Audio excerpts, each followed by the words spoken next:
buat sajam.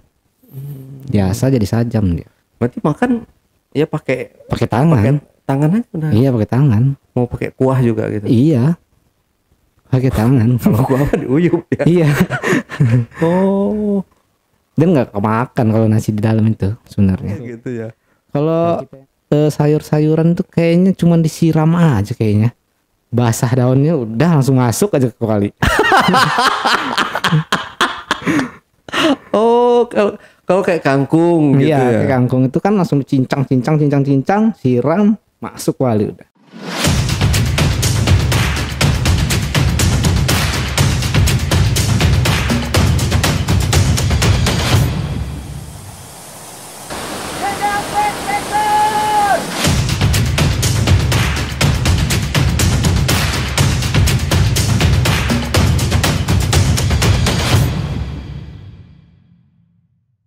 Assalamualaikum warahmatullahi wabarakatuh. Ketemu lagi dengan saya Ale Jejak Backpacker. Satu-satunya host paling tampan di Bekasi dan sekitarnya, yang pastinya wajib diselamatkan dari kepunahan. Kali ini saya telah kehadiran seorang narasumber yang merupakan seorang mantan narapidana.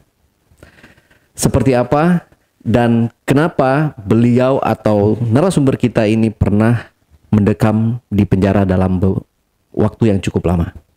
Langsung aja kita berkenalan dengan narasumbernya.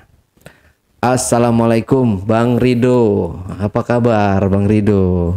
Alhamdulillah. Alhamdulillah sehat ya. Sehat. Ya Bang Rido, makasih banyak nih udah memenuhi undangan kita buat sharing cerita pengalamannya gitu ya. Jadi di sini teman-teman, kita bukan mau mengajak teman-teman untuk melakukan hal-hal kejahatan atau hal-hal yang tidak baik ya. Di sini nanti kita akan petik pesan atau nilai edukasi dari pengalaman si narasumber kita ini. Oke, Bang Rido, saya penasaran banget ya ini Bang Rido. Jadi kan kalau Bang Rido ini keluar bulan apa? Keluar bulan Februari. Bulan Februari. Oh baru kemarin ya? Baru. Februari, Maret, April, Mei. Baru 3 bulan. Iya. Itu kasusnya? Narkoba. Kasus narkoba. Itu apa? Sabu. Oh, di daerah? Di daerah Sumatera. Daerah Sumatera ya. Oke. Ini awalnya kenapa Bang Rido itu bisa main di pinggir jurang kayak gitu? Maksudnya main di pinggir jurang ini main dengan hal-hal yang kayak gitu Bang? Ya karena ekonomi pertama. Oke. Karena kita kebutuhan ekonomi, kalau kerja keras kita memang basicnya nggak ada kan, jadi nyari duit gampang ya narkoba larinya. Oke. Itu ada yang nawarin awalnya? Yang nawarin ada. Dari teman dekat atau gimana? Paman sendiri. Jadi dia menawarkan untuk berjualan ya? Iya, berjualan. Otomatis ya. Itu untuk lokasi penjualannya di mana? Lokasi penjualan ya di mana aja. Kita yang jual siap ya, kayak di tempat hiburan oke, di kampung-kampung juga oke, kos-kosan atau di tempat-tempat tempat perkuliahan yang banyak. Oh, tempat perkuliahan itu juga banyak. Ya? Dan itu sorry, saya nggak paham ya dengan segala macam bentuk narkoba itu ya. Jadi barang BB-nya waktu itu kena berapa waktu di awal penjara? Sedikit.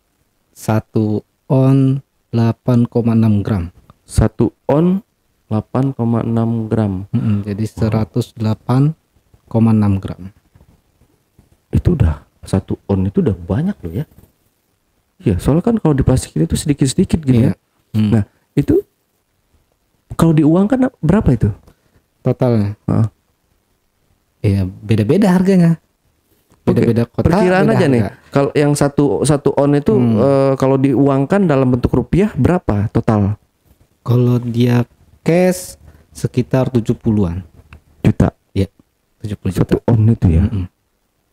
Wow, lumayan ya. Nah, ini untuk keuntungannya sendiri ini udah bagi hasil sama si apa sih namanya itu? Dia bandar ya. Dia bandar si Bang Rido ini apa sebutannya? Pengecer. Pengecer ya. Ya. Oke, jadi di apa namanya keliling muter. Enggak, kalau dia udah banyak itu dengan keliling, pasien yang ngubungin kita. Oh, udah ada pelanggan, Iya, betul. istilahnya gitu. Mulai dari temen dekat, ya dari temen ke temen pasiennya. Heeh. Mereka yang ngubungin kita, bukan kita yang nyari mereka. Oke. Nah, ini Bang Rido sendiri ini gimana kok bisa ketangkap nih? Berarti kan udah bocor ya, atau ada apa, atau maafnya mungkin dicepuin gitu. Itu kayak gimana nih kronologi bisa ditangkapnya? Bisa diceritain? Pertamanya disuruh ngejemput barang, sudah ngejemput, terus disuruh nganter. Ada yang menghubungi lewat telepon. Oke. Telepon dari dalam lapas. Nih, tolong jemput di sini. Nomor udah dikirim. Oke, jemput. Jemput selesai. Terus disuruh nganter. Udah kita timbang, kita tester bahan bagus, baru kita antar. Ya, nomor telepon dikirim. Kita yang ngubungin orangnya. Kita yang hubungin, kita janjian tempatnya. Setelah sampai di lokasi, baru kita kasihin barangnya. Setelah sampai di lokasi, ternyata orang yang kita temuin ini bukan warga biasa, Bukan pembeli ya. kita emang udah oknum.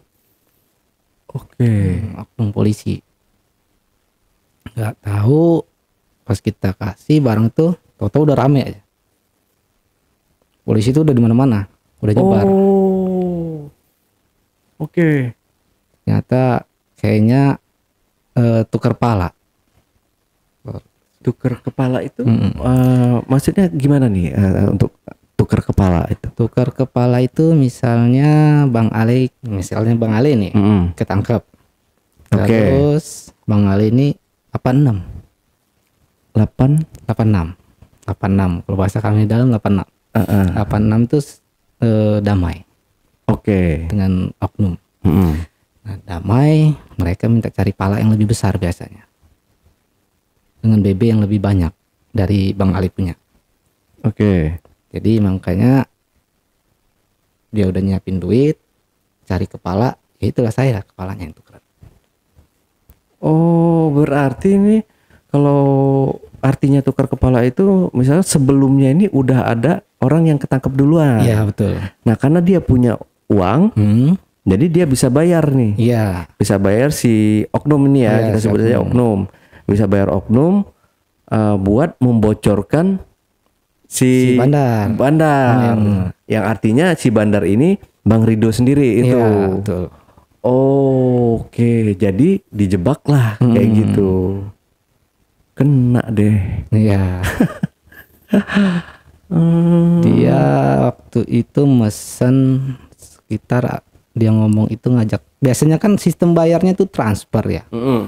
Tapi kemarin itu nggak tahu kenapa itu orang bayarnya uang cash. Dia bawa uang cash, nggak mau ditransfer. Maunya emang mintanya secara face to face, muka ketemu muka. Oh. Gak mau dia ditransfer uangnya. Dia mau tester dulu barangnya di tempat, ya kan. Makanya bisa ketemu dan pegang itu begitu. Biasanya kan cuma digeletak-geletakin aja.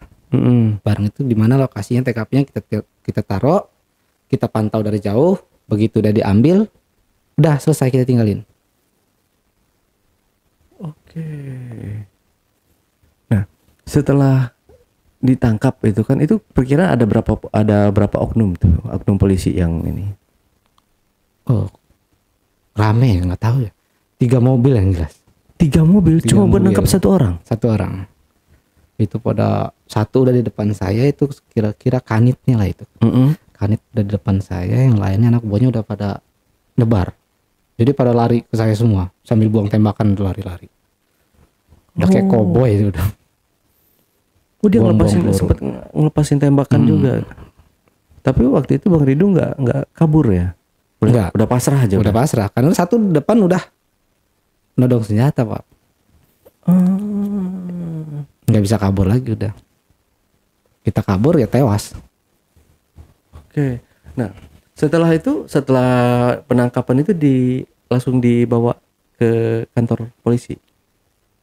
Ya, saya waktu itu kan tangkapannya Polda ya. Polda. Oke. Restik Polda. Jadi sebelum ke Polda itu kita dibawa ke Polantas terdekat untuk diinterogasi dulu. Sebelum naik mobil aja kita udah dihantemin dulu. Dihantemin dulu sama oknum-oknumnya. Jadi kalau istilah dalam itu dibagal lah. Ya. Ya dihantemin dulu, nanya, nyari barang lagi, dia minta yang mana, di mana ini yang lainnya mana, sisa barangnya lah segala macam kan. Kita udah ngebatu, nggak ada, baru dibawa masuk ke dalam mobil, dibawa lagi ke pos lantas terdekat. Sampai di pos lantas itu turun, diinterogasi lagi di dalam ruangan, itu dibagal lagi. Oke. Yang tadi nanya sisa barang, kalau udah di dalam ruangan itu dari siapa barang ini, pengembangannya dari siapa. Nah dari situ pengembangan lagi ke rumah untuk nyari BB barangnya itu yang ada di rumah, siapa tahu masih ada kan, simpen-simpenan apa yang lain. Langsung ke rumah, dari rumah puter-puter dulu. Jadi nunjukin rumah orang-orang ya, kita daripada ngembet ke atas, enak kita ngembet ke bawah. Jadi dari mana barang ya kita sebut aja orang lain. Misalnya dari barang kita yang aslinya dari A, kita ngambilnya dari yang B. Kita bilangnya dari yang B aja, jangan ke A. Oh, oke. Jangan ke bos kita ke bawah buangnya. Cari kayu mati. Nah, kenapa nggak ke bosnya? Kalau ke bos nanti kita urusannya nggak diurus. Oh, oke. Ya. Paham. Nah, tapi kan ini emang diurus? Ya ada. Oh, ada sama mereka walaupun di penjara tetap ada. Tetap ada. Kiriman. Iya, gitu kirim-kiriman. Pasti ada itu. Gitu. Udah ini ya, gotong royong. Iya. Maksudnya saling bantu. Saling ya. bantu. Lu nggak bocorin gua, ya gua bantu lo gitu Iya, di penjara. Jadi selama setelah diinterogasi di apa namanya, polsek ya, polsek itu sebenarnya di situ yang kalau yang saya tahu ya, orang yang orang tua atau orang terdekat kita kalau mau ditebus gitu ya. Iya, betul. Kalau enggak, tapi kalau udah masuk ke Polda udah berat tuh, udah nggak bisa lagi ya. Iya. Tawar menawar gitu. Masih bisa sebenarnya. Oh, masih bisa. Dikasih waktu sampai 7 hari. Sampai 7 hari. 7 hari. Paling lama itu 10 hari. 10 hari. Paling lama itu. Terus kalau nggak ada apa yang mereka minta, ya udah labas kita. Berarti mereka rame-ramean gitu nangkep sia-sia dong ya, nggak ada cicis.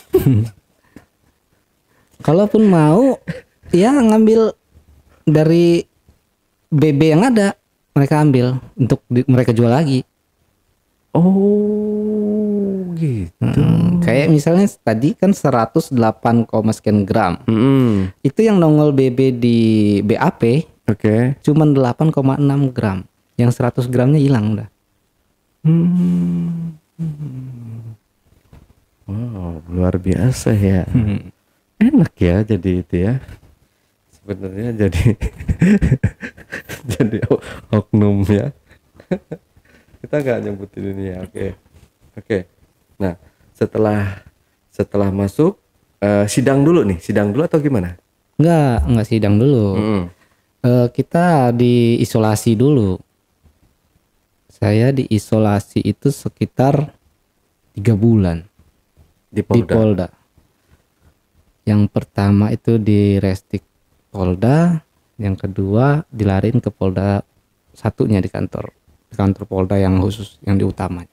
Restik itu apa? Restik itu reserse narkotika. Oh, Jadi di Restik itu ya begitu masuk mulai hari pertama udah kenalan, hari kedua, hari ketiga ya mulai mimpi yang aneh-aneh, mulai dari begitu bangun tidur tahu kirain di rumah, nggak taunya teralis semua kanan kiri kan. Sedih juga ngelihat orang jalan di luar kayaknya enak bener, kita kayaknya nggak bisa kemana-mana gitu, kayak rasa mimpi aja udah dalam penjara itu.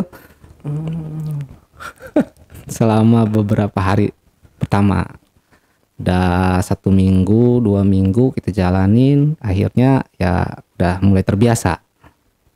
Dia kena adaptasi tadi kan, mulai kawan-kawan juga udah banyak yang mulai masuk kan, ada yang kenal-kenalan di luar, ketemunya di situ, ketemu di dalam, terus ya yang cepu-cepu ya kan, kerjaan yang nggak benar nyepu-nyepuin orang ada juga di dalam, masuk juga.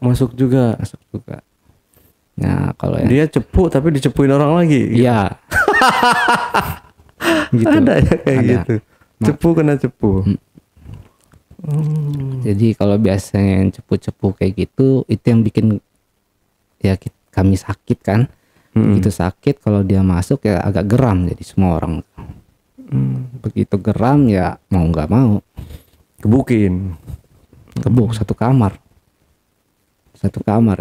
Oh. Jadi satu kamar, kalau udah ada korbannya di situ, wah ini cepu gua nih katanya, ini nyepuin gua kemarin nih katanya. Udah mulai satu kamar bergerak, semua itu nggak ada yang nggak bergerak, satu-satu suruh tabokin, mulai dari tabok, bagal segala macem, sampai tengah malam ya mulai aneh-aneh, ada yang ngumpulin air kencing, suruh minum air kencing, suruh makan sabun, suruh tidur di kamar mandi. Nggak boleh tidur di lantai gitu, nggak boleh, harus kamar mandi tidurnya. Selama beberapa hari dia di situ, sambil tidur di kamar mandi itu sambil disiramin air sampai pagi, dari tengah malam. Jadi posisinya nggak boleh kering badannya. Oh. Sengaja di lahan tanpa dipukulin apa kan. Jadi kalau dia meninggal atau kolep gitu kan, bisa alasan kena angin duduk lah apalah gitu, biar kita nggak nambah. Iya. Kalau nambah pasal ya tambah dalam kita. Iya. Pembunuhan berencana gitu. Oke. Kita balik lagi ke tadi, nanti kita lanjut ke situ ya, Bang Rido ya. Ini waktu setelah di sel Polda tuh selama 3 bulan ya, lanjut sidang dulu atau gimana nih? Lanjut sidang, kita pelimpahan dulu. Dibawa ke kejaksaan, ngadep jaksa. Oke. Nanti kan dari Polda kita ditunjuk ke kantor kejaksaan, ditunjuk jaksanya siapa, udah ketemu jaksa baru kita dikirim ke rutan. Untuk sidangnya sendiri? Untuk sidang nanti antri kita kan. Antri dia. Jadi begitu sudah di rutan, jarak sekitar 1 bulan baru sidang. Oke. Sidang dakwaan. Kena? Itu dakwaan dulu. Oh, dakwaan. Baca kan kronologi segala macam. Udah itu minggu depan sidang lagi, sidang saksi. Sudah sidang saksi, minggu depan sidang lagi, baru putusan. Tuntutan dulu, tuntutan. Oke. Tuntutan, udah selesai tuntutan, dituntut berapa, terima apa enggak, apa banding, apa pikir-pikir ya kan. Nah minggu depan baru sidang lagi putusan. Jadi 4 kali kurang lebih. Karena waktu itu nggak banding ya? Enggak, langsung putus, terima. Nerima aja ya. Terima. Tapi dari waktu itu emang dari orang tua atau dari keluarga emang udah biarin aja ya gitu ya. Iya. Nggak ada yang mau bantu, susah, nggak enak ya. Sama sih dengan saya Bang Rido ya, ada keponakan juga kan kayak gitu. Saya di keluarga ya memang saya udah bilang sama sama saudara semuanya gitu. Kalau ada keluarga kita yang ya main kayak gitu dan dia di penjara, jangan sampai ditebus. Jangan sampai ditolong. Udah biarin masuk penjara. Kalau takutnya bukan kita ini ya. Kita tuh sebenarnya sayang sama keponakan, sama keluarga itu sebenarnya sayang. Tapi kalau kita bantu dia malah kayak kelihatan nanti wah enak nih kalau gua ini nanti ditolongin lagi nih gitu, main lagi. Jadi biar ngasih efek jerah gitu buat dia dan jauhin ya hal-hal yang kayak gitu, narkotika itu, karena itu ya sangat merusak generasi muda ya. Kalau sekarang udah umur berapa Bang Rido? Sekarang umur 31. 31. Waktu masuk umur 24. 24. Masih muda. Hampir aja ya masa depan dihabiskan di dalam sel Bang ya. Tapi untungnya dapat remisi. Remisi dapat alhamdulillah. Tuntutan berarti berapa tahun? Tuntutan 12 tahun 6 bulan. Putus 9 tahun subsidiar 2 bulan. Oke, dan dapat remisinya? Remisi sekitar 2 tahun 8 bulan. Jadi ngejalanin semuanya itu sekitar 6 tahun 6 bulan. 6 tahun 6 bulan? Iya. Ya Allah. Kebayangin 6 tahun 6 bulan di sana. Terus selama di penjara tuh ngapain aja sih sebenarnya para napi-napi itu Bang? Di dalamnya macam-macam kerja. Yang kerja halal ada, jadi tamping kan.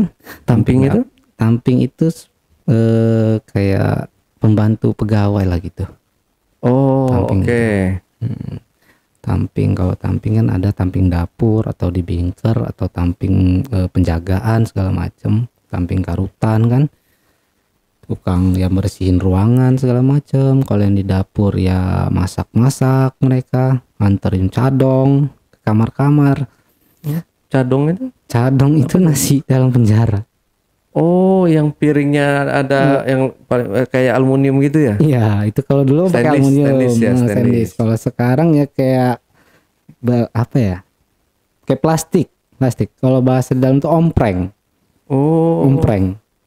Plastik ya, ada model yang bulat, yang kotak sekarang ini. Udah nggak pakai yang stainless lagi. Kalau stainless dia bahaya. Biasa dipakai untuk ya kalau takutnya kalau ada yang berantem. Makanya nggak boleh pakai stainless. Sendok pun nggak boleh sebenarnya. Oh, jadi sekarang udah sendok pun pakai plastik juga? Nggak ada sendok dalam. Oh, nggak ada sendok? Nggak disiapin sendok. Oh ya, bisa buat apa namanya? Dia alat buat ini ya? Buat sajam. Biasa jadi sajam dia. Berarti makan ya pakai tangan. Pakai tangan aja udah. Iya, pakai tangan. Mau pakai kuah juga gitu? Iya, pakai tangan. Kalau kuah apa diuyup ya? Iya. Oh. Dan nggak kemakan kalau nasi di dalam itu sebenarnya. Kalau kita yang nggak biasa, yang agak susah nelennya. Karena ya masaknya kan basing-basing orang. Mikirin 1000 orang yang kerja di dapur paling berapa orang. Jadi masak itu ya basing-basing. Ya nasi itu nggak karu-karuan, batunya banyakan batunya daripada nasinya. Oh, nasi ini ya apa namanya tuh? Iya raskin. Mungkin ya apkir juga kali yang raskin itu. Udah raskin, apkir pula. Dan mungkin dicucinya juga, entah dicuci entah enggak, langsung masukin aja gitu ya. Kalau sayur-sayuran tuh kayaknya cuma disiram aja kayaknya. Basah daunnya udah langsung masuk aja ke kali. Oh, kalau kayak kangkung gitu ya. Iya, kayak kangkung itu kan langsung cincang, siram, masuk kali udah. Oh mungkin kalau kita beli di pasar ini kan seikat gitu ya, mungkin agak dibuang akarnya, Iya, akarnya. gitu dibuang, terus habis itu dicincang-cincang, masukin semua tuh, nggak peduli itu ada yang daun tuanya atau Iya. yang ada uletnya gitu. Oh. Kadang ada rumputnya, campur kangkung.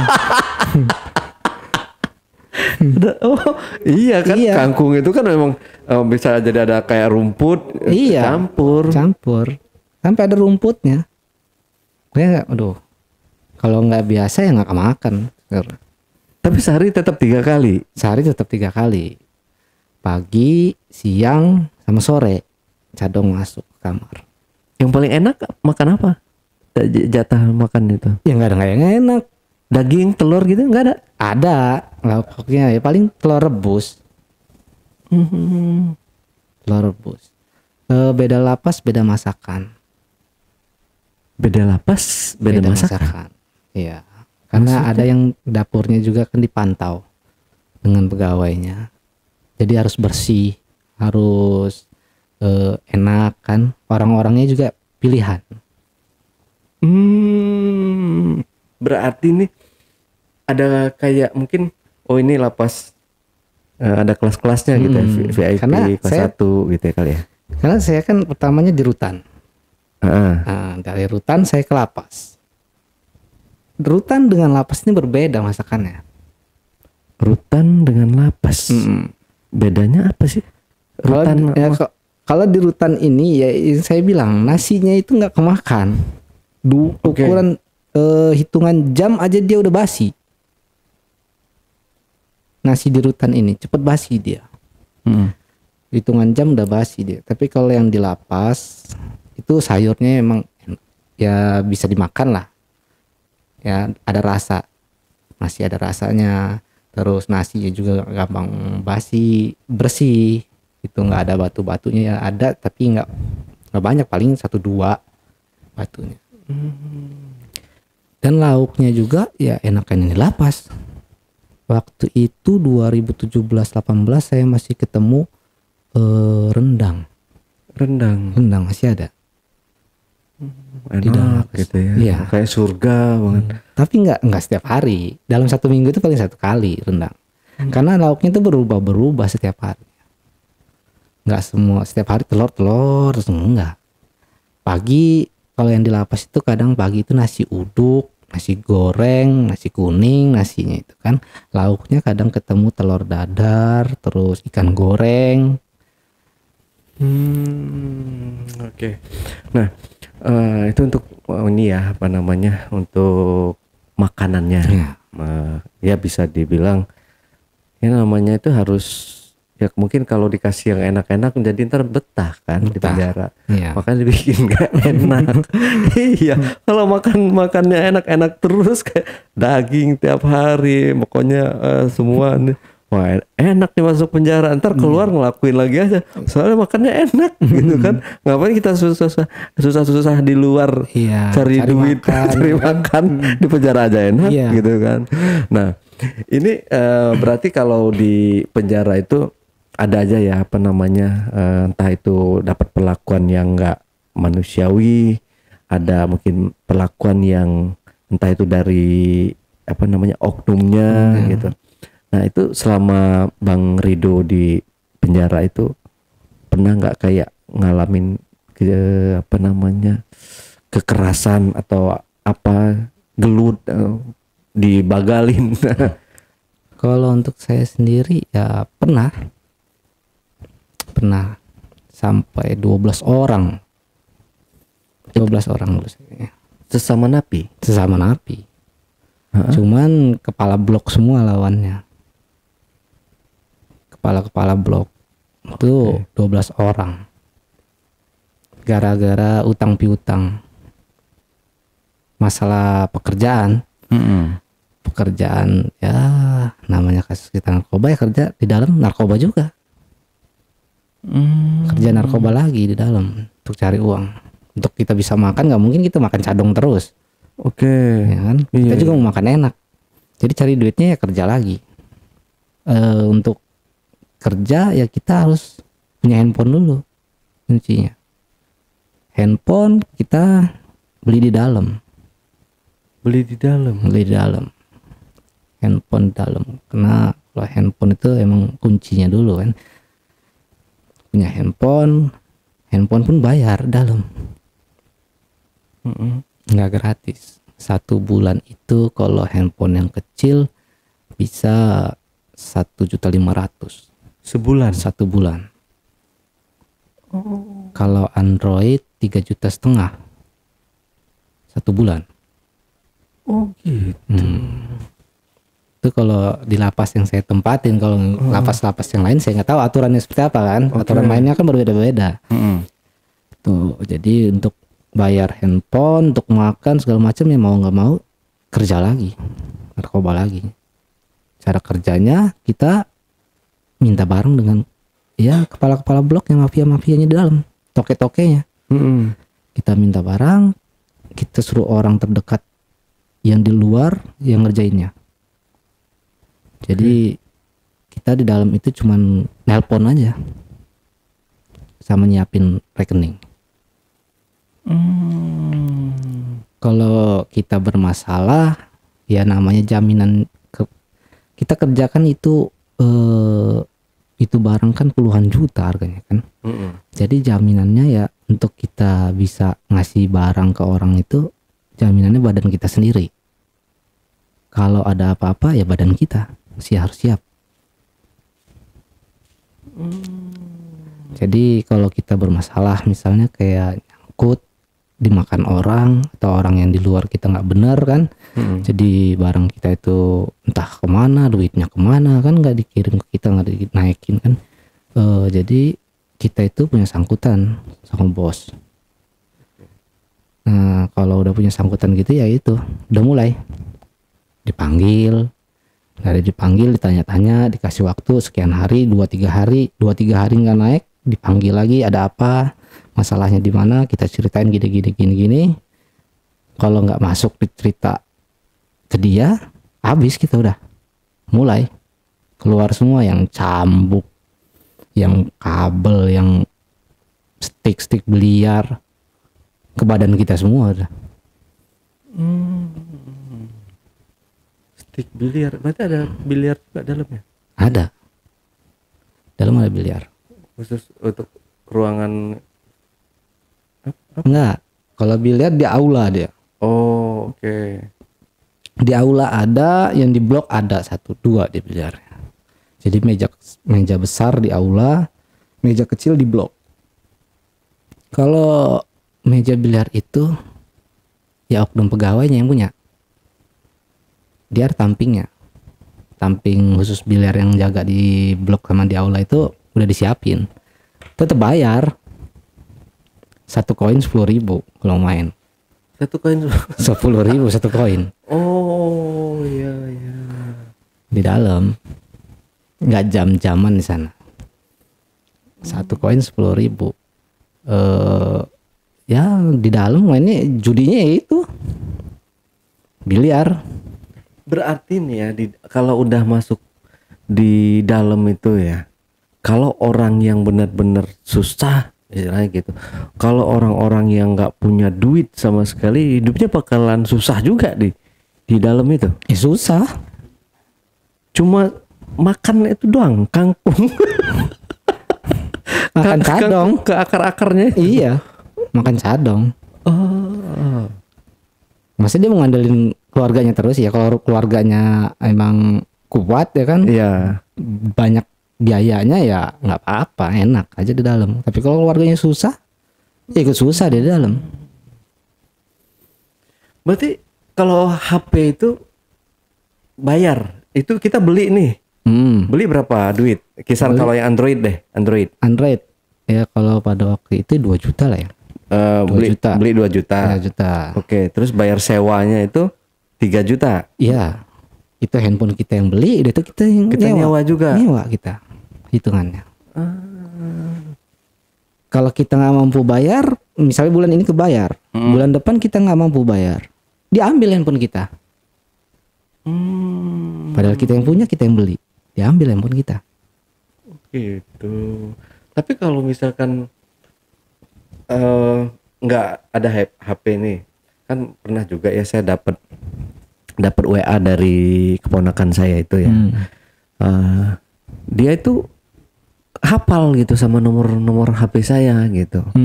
Jadi tiap beberapa bulan atau beberapa bulan tuh kadang WA gitu.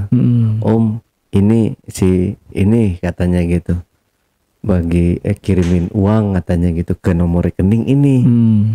Buat beli rokok katanya gitu kan. Ya udah, pertama sih emang saya kasih lah, saya transferin. Terus besoknya tuh berubah lagi nomor HP-nya sama yang kirim rekeningnya. Nah itu biasanya yang dipakai sama mereka itu rekening penjaga lapasnya atau rekening siapa atau HP siapa? Mereka itu pakai rekening orang yang di luar. Mereka pakai banking di dalam. Terus untuk ngambil duit uang cashnya itu sebenarnya lewat pegawai juga. Cuman pegawai itu nggak pakai rekening pribadi mereka gitu. Dia memakai rekening orang lain untuk narik uangnya itu. Jadi begitu transfer kan banyak nih, transfer tunggu nih. Pagi dia masuk, sore dia pulang kan. Nah dia sore pulang itu dia narik uang dulu. Malam nanti masuk lagi bawa uang cash untuk nyiapin besok pagi. Besok pagi kan orang pada datang nih. Oke. Siapa, jam berapa, atas nama siapa, ngambil berapa. Misalnya atas nama Rudi 100.000 dicek ada. Oh ya Rudi 100.000 Dikasih 75. Enggak, potongannya 10%. Oh berarti ya enggak 90.000. Kita nerima 90.000. Masih wajar itu kan oke. Berarti kalau yang 1.000.000 900 ya 100.000 potongannya kan. 100.000. Ya masih wajar lah itu, enggak terlalu kayak nyekek kayak bayar sewa HP ya. Iya. 3.500.000 satu bulan. Enak ya penjaga lapasnya. Itu orang penjaga lapasnya oknum juga ya. Kaya ya mereka ya. Itu belum termasuk kalau itu pacul-paculan gitu ya. Pacul-paculan itu kayak mereka mau kondangan, minta uang ya kan. Terus bener tuh pulang kayak minta uang bensin segala macam. Narasumber yang pernah kita undang juga siapa? Wahyu ya. Kayak narasumber kita juga pernah kita undang Bang Wahyu. Ya sama sih ya, kayaknya kalau misalkan mereka itu anaknya ada yang mau nikahan katanya. Kita tuh semua yang narapidana itu harus ngamplop katanya. Iya gitu. benar. Jadi misalnya dia datang sore, besok mau kondangan gitu. Dia datang sore ini kan. Sore itu dia bawa amplop ninggalin di kamar. Suruh kita ngisi. Dan nggak mau kalau 100. Udah pasti nggak mau. Kadang aja temen saya waktu itu, temen saya ini ya, ada oknum minta uang 2 juta. Ya kan minta amplopin 2 juta, ditransfer 1 juta, ditransfer pulang. Transfer balik duitnya, nggak diterima. Datang marah-marah. Ngamuk-ngamuk udah. Selip kamar kita ditumbur. Handphone kita diambil semua. Oh gitu. Jadi jangan macam-macam ya sama mereka. Jadi berapa aja yang mereka minta, ya mau nggak mau kita turutin. Oke. Berarti kalau Bang Rido sendiri untuk pengeluaran kayak pengeluaran yang tak terduga ya, bukan pengeluaran pribadi gitu. Kayak yang lain-lainnya itu sebulan itu bisa habis berapa? Tergantung itu. Susah kalau ngitungnya kayak gitu mah. Namanya kita banyak kawan ya kan, yang datang belum kawan yang susah, yang keluarganya nggak punya, karena tuh datang kita minta lauk, minta uang, segala ditolongin macam. juga Iya. gitu ya. Terus belum nanti untuk pegawai segala macam, buat handphone, wah nggak karu-karuan udah. Saya itu pernah 5 sampai 2 juta, 3 juta sampai 5 juta satu hari penghasilan dalam. Di dalam itu. Ya itu kecil lah, nggak gede. Penghasilan sehari. Satu hari. Bisa sampai 3 juta. 3 juta sampai 5 juta satu hari. Wah, masuk penjara lagi aja kalau gitu.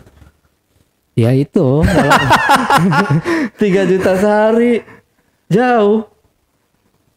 kerja narkoba. Ya itu Oh. apa namanya walaupun kita banyak uang di dalam juga nggak bisa nikmatin. Iya. Habis gitu aja doang.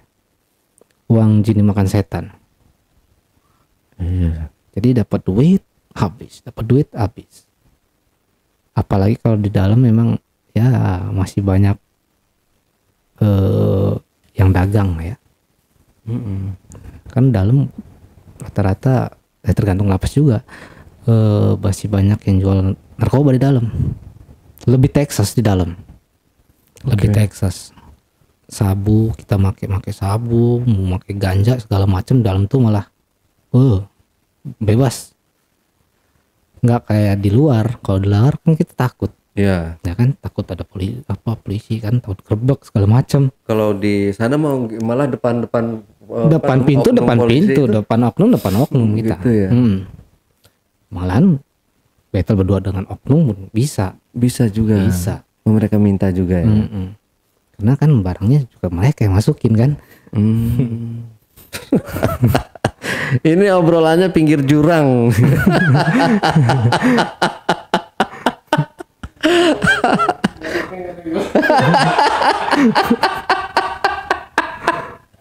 Ini obrolannya pinggir jurang banget ini. Oke. Nah, tapi kayak napi mereka kan pasti di awal-awal atau di bulan-bulan pertama, tahun-tahun pertama itu mungkin menghadapi kehidupan di dalam sel itu kan udah neraka bagi mereka kan. Iya. Ya. Entah itu ada yang kuat, ada yang enggak. Nah, di sana Bang Rido pernah ngelihat nggak atau mengalami hal-hal yang membuat kita stres atau ada orang yang dia pengen bunuh diri atau segala macam kayak gitu? Ada. Yang sampai gantung diri pun ada. Sampai bunuh diri ada. Gantung diri? Gantung diri. Itu tangkapannya bareng saya 2017. Oke. Itu awalnya gara-gara yang mungkin stres kali ya. Dia kerja narkoba juga. Kerja di dalam, pasang badan, terus ngasih keluar yang di luarnya nggak bener. Jadi dia ditagih terus. Tagih setiap hari dipukulin, mungkin stres dia. Setiap hari kita dibagalin terus setiap hari kan. Pasti ngampun juga ujung-ujungnya. Karena dia nggak mau ngelawan, dia takut. Karena nggak ada mental kan, mentalnya nggak kuat, jadi nggak bisa melawan. Ya tekanan batin juga, susah tidur, nggak enak makan. Terakhir dia itu ngirim uang 2 juta ke anak kamar saya itu. Ngirim minta barang, suruh ngirim 2 juta, dikirim 2 juta, nggak dikasih barangnya. Dimakan duitnya. Duitnya dimakan, ada beberapa hari dari situ gantung diri orang. Oh, di kamar mandi, di kamarnya? Di kamarnya. Itu bisa nggak ketahuan sama teman-temannya? Sendiri dia? Sendiri. Bahkan dia sebelum gantung diri itu udah ngebeset tangannya dulu. Oke. Udah ngebeset tangan kirinya dulu. Itu nggak ada yang tahu anak kamarnya. Dia ngebeset tangannya itu nggak ada yang tahu. Darahnya kan itu nyucur di kasur sama spraynya itu. Jadi ditutupin. Kasur itu digulung terus sama dia. Pikir dia begitu beset langsung kayak di film-film kali kan. Begitu beset tinggal taunya. Enggak. Taunya masih hidup dia. Jadi digulung, kasurnya nggak pernah dibuka, nggak pernah digelar, takut ketahuan kan. Kalau ketahuan bahaya ini anak. Hancur. Tambah hancur dia. Oh gitu justru. Kalau coba bunuh diri hancur. Bukannya oknum dalam itu bukannya nasihatin, bukan. Disikat sama dia orang. Udah disikat baru di sel. Udah itu dibuang. Oke. Kalau yang ketahuan, ini kan nggak ketahuan dia. Nggak ketahuan, percobaan pertama gagal, cobaan kedua gantung diri subuh. Itu saya lagi belum tidur sekitar jam 2 atau setengah 3 malam. Saya masih duduk di luar kamar. posisinya itu di luar kamar lagi main handphone, lagi teleponan, nggak tahu-tahu udah ada tamping yang teriak-teriak, tamping poli itu kan. Bangunin tamping poli itu, suruh geger semua, udah gantung.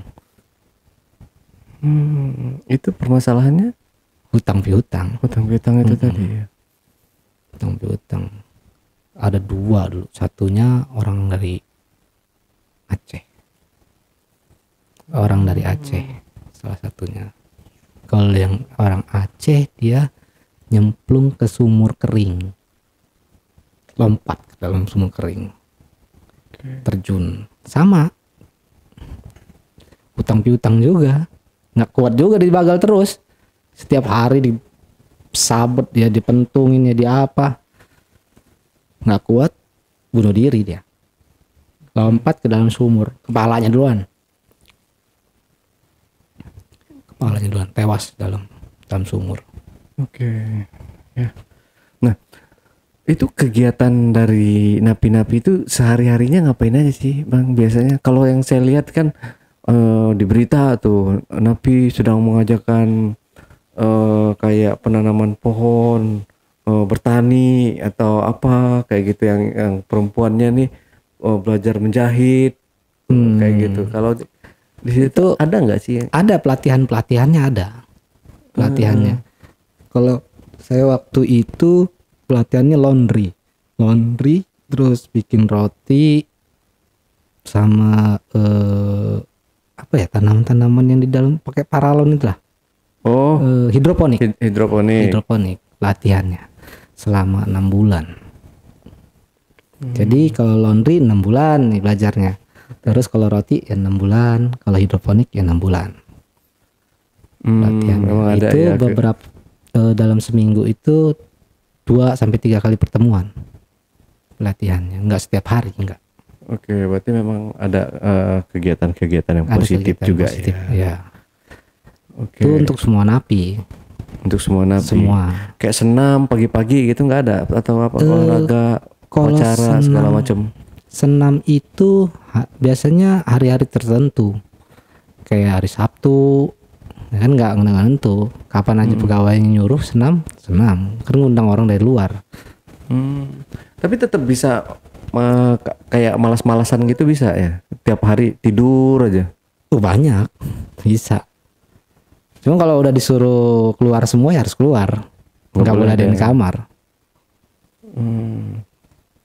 Kalau pagi walaupun nggak jatahnya senam, kita kalau mau keluar senam boleh. Oke. Kita pagi keluar lari-lari lapangan, ya kan, lari kecil, olahraga segala macam boleh.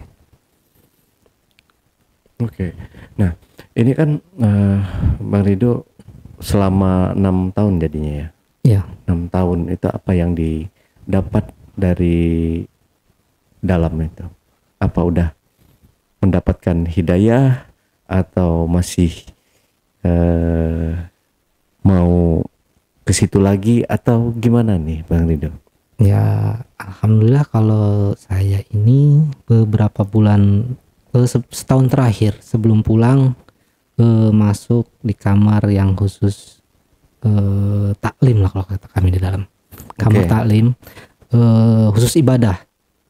Jadi selama setahun itu khusus ibadah, emang mau benar-benar stop ya kan, dari circle itu mau keluar, mau berhenti, jadi masuk ke taklim sampai pulang. Jadi ya udah benar-benar berhenti, udah nggak mau lagi terjun ke dunia itu. Tapi masih berhubungan sama orang-orang di dalam? Di dalam masih 1-2 yang di dalam, yang udah mau pulang nih ya. Yang udah mau pulang. Yang lainnya udah nggak saya ladenin lagi. Kalau yang kira-kira nggak bener udah nggak kontak-kontak lagi. Oke. Kalau kira masih mau ngajak, ada yang masih mau ngajak, ada yang mau nawar-nawarin gitu kan, masih ada. Cuman udah nggak diladenin lagi. Untuk apa orang kita mau berhenti? Iya. Ya sayang sih ya, masih umur 31 tuh kalau dalam untuk cowok ya udah mateng. Iya. Waktunya kita mencari jati diri untuk menata masa depan. Iya. ya entah untuk kita berumah tangga, yang pasti sekarang ini fokus untuk nyari pekerjaan. Ya. Nyari pekerjaan yang halal, yang benar-benar kita bisa dibuat untuk menjadikan masa depan kita nanti gitu. Betul. Pastinya kan kalau kita udah bekerja, ya udah siap pastinya nyari pendamping hidup, menikah, hidup bahagia gitu. Ya, Dan ya kalau emang masih mau yang hidup makan kangkung sama akar-akarnya ya jalanin aja, uang banyak kan di dalam penjara kan, uang banyak aja, cuma makannya doang sih ya, kangkung, nasi apa, tamping. Iya, tamping. Nasi cadong. Nasi cadong. Tapi ya itu termasuk orang yang kuat ya, maksudnya yang dalam penjara itu ya. Oke. Karena waktu sudah agak panjang nih, udah mau selesai kita, Bang Rido, ada yang mau disampaikan lagi nggak nih? Pesan dan kesannya, mungkin pesan deh mungkin buat teman-teman di luaran sana yang masih berkecimpung di dunia yang nggak benar ini, dunia narkotika. Ya, buat teman-teman yang masih main narkoba, kalau bisa berhenti, jangan diterusin lagi, percuma, kasihan juga dengan keluarga yang di luar yang udah nungguin kan, udah nungguin lama-lama gitu, untuk apa lagi lah, percuma. Dalam juga duitnya nggak bisa dinikmatin gitu. Iya. Nggak bisa jalan-jalan keluar, cuma di situ aja ya. Mending jalanin aja apa adanya di dalam, tahanin aja dulu sampai pulang kan. Oke, ya pesan saya ya buat Bang Rido ya, semoga ya, bukan semoga ya, apa namanya, jangan lagi masuk ke situ, anggap itu cerita lalu, kita buka lembaran baru, meniti masa depan yang lebih baru lagi. Iya. Dunia gelap itu anggap aja dunia gelap kita yang dulu hilangkan, dan kita sekarang mulai cari yang lebih bagus lagi. Iya. Ya, pastinya gitu Bang Rido ya. Iya. Ya itu aja sih Bang Rido, pesan dari saya, tinggalkan semua, dan kalau bisa semua circle yang ada di situ kita lupakan semua. Bukan berarti kita mau melupakan temen, tapi kalau udah mengajak kita dalam dunia kejahatan itu ya nggak benar namanya. Kapan kita mau berubah? Betul. Gitu ya. Oke, Bang Rido, terima kasih nih buat waktunya. Oke, teman-teman, itulah tadi obrolan saya bareng narasumber saya, Bang Rido. Jangan lupa untuk selalu support channel YouTube Ale Jejak Backpacker dan channel YouTube Jejak Backpacker. Buat kalian yang punya pengalaman menarik yang ingin menceritakan langsung di studio Jejak Backpacker, teman-teman dapat menghubungi admin melalui nomor WhatsApp di 0858 47683. Wassalamualaikum warahmatullahi wabarakatuh. Oke, Bang Rido, terima kasih buat waktunya ya. Mudah-mudahan ini semua jadi pelajaran buat kita ya, Bang Rido. Jangan diulangin lagi Bang Rido ya pesan saya. Siap. Oke, sampai jumpa.